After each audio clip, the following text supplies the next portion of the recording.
Friends, welcome to Haris kitchen. இன்னைக்கு நம்ம என்ன பார்க்க போறோம்னா ரொம்ப டிஃப்ரெண்டான, எப்பவுமே ஒரே மாதிரியே செய்யாம இந்த ரொம்ப டிஃப்ரெண்டான நம்ம ஒரு பழத்தை வச்சுதான் ஒரு ஸ்நாக்ஸ் செய்ய போறோம். வாங்க பார்க்கலாம். வீடியோ பார்க்கறதுக்கு முன்னாடி நம்ம சேனலை சப்ஸ்கிரைப் பண்ணாதவங்க பண்ணி பக்கத்துல இருக்க பெல் பட்டனை கிளிக் பண்ணி ஆல் கொடுத்துக்கோங்க. அப்பதான் நாங்க போடுற ஒவ்வொரு வீடியோமே உங்களுக்கு நோட்டிபிகேஷனா வந்து சேரும். வாங்க வீடியோக்குள்ள போகலாம். இந்த ஸ்நாக்ஸ் செய்யறதுக்கு இப்ப நான் 1 கப்பு மைதா மாவு எடுத்திருக்கேன். அதை நம்ம ஒரு பவுல்ல மாத்திக்கலாம். ஒரு 1/4 டீஸ்பூன் ஏலக்காய் தூள் சேர்த்துக்கலாம். ஒரு சிட்டிகை உப்பு. நம்ம எந்த ஒரு ஸ்வீட் செய்யலையுமே ஒரு சிட்டிகை உப்பு சேர்த்தானிக்கு ஸ்வீட்னஸ் தூக்கி கொடுக்கும். அதனாலதான் நம்ம கொஞ்சம் கூட உப்பு சேர்க்கிறோம்.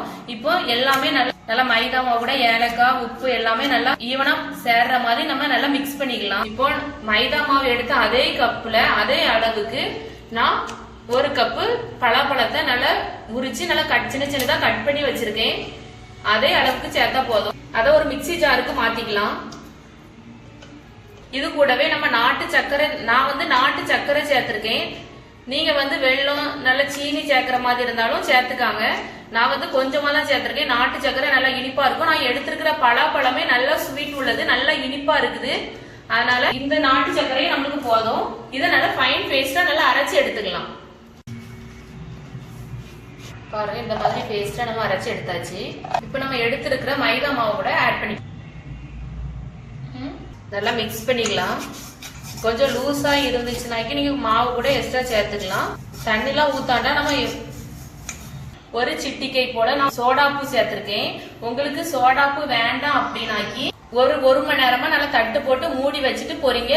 உங்களுக்கு நல்லா புளிச்சிரும், நல்லா புஷ்னு பொங்கி வரும். இப்ப நான் இன்ஸ்டன்டா பொரிக்கிறதுனால சோடாப்பு சேர்த்து நல்லா மிக்ஸ் பண்ணிக்கலாம். இப்ப நம்ம ஸ்டவ் ஆன் பண்ணி கடாயை வச்சு ஆயில் ஊத்திருக்கோம். அது சூடாகட்டும். சூடானது பாத்துக்கலாம்.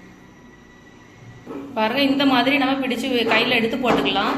சின்ன சின்னதா போட்டாலே நம்மளுக்கு நல்லா புஷ்னு நல்லா வெந்து நல்லா அழகா புஷ்னு பெருசா கிடைக்கும். இந்த மாதிரி நல்லா கிண்டி விட்டுட்டே இருந்தாதான் நல்லா எல்லா இடமும் நல்லா ஈவனா வந்து நல்லா ஒரே கலரா கிடைக்கும். நல்லா பார்க்கறதுக்கும் அழகா இருக்கும்.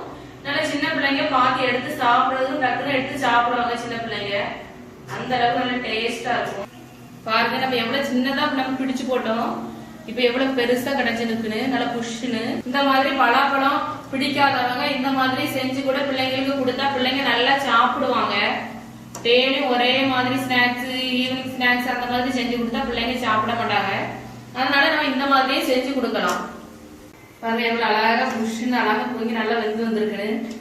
பாக்க எவ்வளவு அழகா இருக்கு. இதை நம்ம எடுத்துக்கலாம்.